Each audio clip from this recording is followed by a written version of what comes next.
حضرت ابو ایوب انصاری رضی اللہ تعالیٰ عنہ سے روایت ہے کہ آپ صلی اللہ علیہ وسلم معراج کی رات حضرت ابراہیم علیہ السلام کے پاس سے گزرے تو انہوں نے حضرت جبرائیل علیہ السلام سے پوچھا کہ آپ کے ساتھ کون ہے؟ تو انہوں نے بتایا محمد صلی اللہ علیہ وسلم۔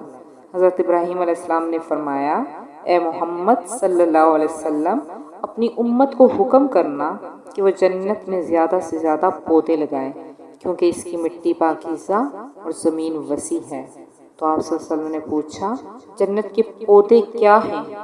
حضرت ابراہیم علیہ السلام نے جواب دیا لا حول ولا قوت الا باللہ، یعنی اگر آپ ایک دفعہ لا حول ولا قوت الا باللہ کا ورد کرو گے تو اس کے بدلے میں اللہ تعالیٰ جنت میں ایک پودا لگا دے گا۔ تو دن میں جتنی بار ذکر کیا جائے اتنے پودے جنت میں اس شخص کی طرف سے لگائے جائیں گے۔